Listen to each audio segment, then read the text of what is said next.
রাজ্যে সুষ্ঠু নির্বাচন হবার সম্ভাবনা নিয়ে আশঙ্কা প্রকাশ করলেন রাজ্যের বিরোধী দলের নেতারা। সোমবার নির্বাচন কমিশনের সচিবের সঙ্গে বৈঠক করে এই আশঙ্কার কথা জানালেন রাজ্যের বিরোধী নেতারা। অন্যদিকে শাসক দলের পক্ষ থেকে গত বিধানসভা নির্বাচনের ধাঁচে নির্বাচন পরিচালনা করার আবেদন জানানো হয়েছে। সোমবার রাজ্যে এসেছেন নির্বাচন কমিশনের সচিব অরবিন্দ আনন্দ। তিনি এদিন রাজ্যে লোকসভা নির্বাচনের প্রস্তুতি খতিয়ে দেখেন, কথা বলেন বিভিন্ন রাজনৈতিক দলের নেতাদের সঙ্গে। তার সঙ্গে রাজনৈতিক দলগুলির বৈঠকে নিজেদের দৃষ্টিভঙ্গি তুলে ধরেছিলেন। বিশেষত বিরোধী যত রাজনৈতিক দল আছে তারা রাজ্যে অবাধ এবং শান্তিপূর্ণ ভোট নিয়ে আশঙ্কা প্রকাশ করেছেন। অরবিন্দ আনন্দের সঙ্গে বৈঠকের পরে সিপিএম রাজ্য সম্পাদক গৌতম দাস সাংবাদিকদের বলেছেন, গত বছর ৩ মার্চ বিধানসভা ভোটের ফলাফল ঘোষণার পর থেকে এমন একটি দিন বাদ যায়নি যখন রাজ্যে সিপিএম বা অন্য বিরোধী দলের নেতা বা কর্মীরা আক্রান্ত হননি। প্রতিদিন আক্রমণ চলছে। এখন পর্যন্ত ৬ জন সিপিএম কর্মী খুন হয়েছেন। বামপন্থী দলের অফিস বাড়ি ভেঙে দেওয়া হয়েছে। শারীরিকভাবে নিগৃহীত হচ্ছেন সিপিএম কর্মী সমর্থকরা।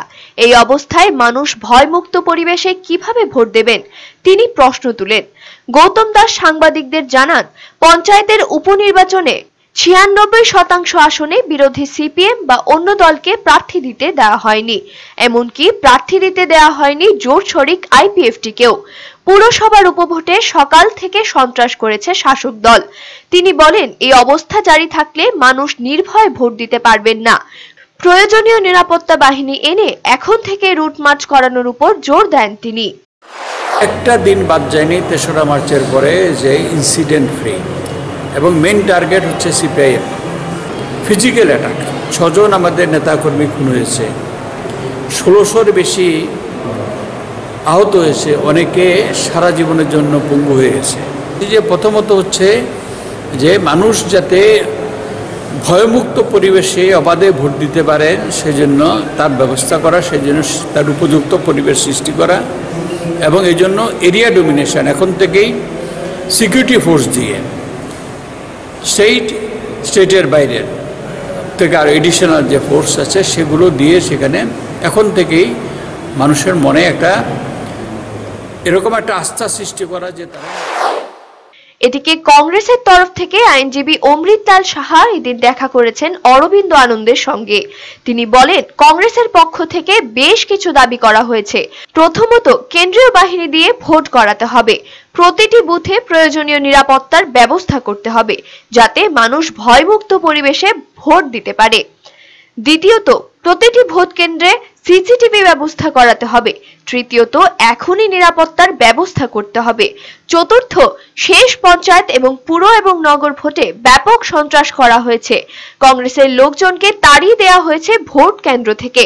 এই ধরনের অবস্থা যেন আর না হয় তার ব্যবস্থা করতে হবে।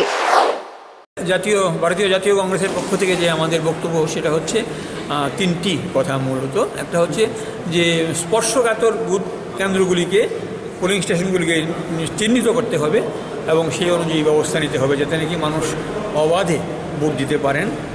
নির্বাচন কমিশন অলরেডি কোনো স্টেটে কেন্দ্রীয় বাহিনী পাঠিয়েছেন, ত্রিপুরাতেও পাঠাতে হবে যাতে মানুষের মধ্যে নিরাপত্তা বোধ রক্ষিত হয়, যাতে যারা নাকি আইন শৃঙ্খলা ভঙ্গকারী যারা নির্বাচনে যারা বেআইনি কাজ করবে তাদেরকে প্রতিরোধ করা সম্ভব হয়।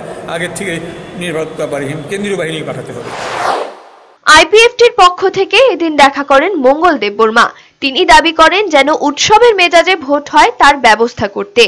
এদিকে বিজেপির মুখপাত্র অশোক সিনহা বলেন, গত বছর যেভাবে বিধানসভা ভোট সংগঠিত হয়েছে তা এক কথায় প্রশংসার দাবি রাখে এবং তার জন্য তারা নির্বাচন কমিশনকে ধন্যবাদ জানিয়েছেন।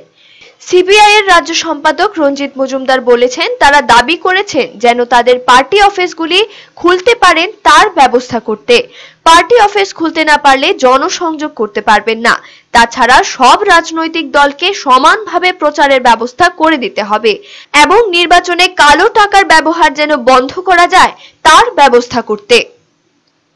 ব্যুরো রিপোর্ট, চ্যানেল দিনরাত।